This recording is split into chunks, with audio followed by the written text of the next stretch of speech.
Hey guys, so Coolpad, the Chinese smartphone manufacturer which launched the 3 mega series smartphones in the India market last month, has now launched its latest entry-level smartphone in India, Coolpad Cool 3.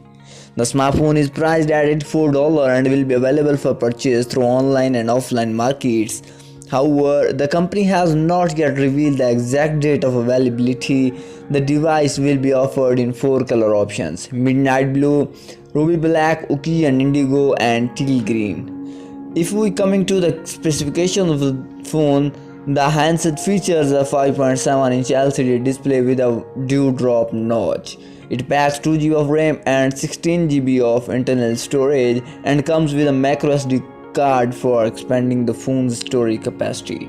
As for the camera's configurations, it comes with an 8 megapixel primary sensor and a 0.3 megapixel scanner depth sensor. At the front, the handset gets a basic 5 megapixel fixed focus camera for selfies and video calling. The handset also comes with a rear mounted fingerprint sensor for added security. It runs a slightly customized version of the Android 9 operating system.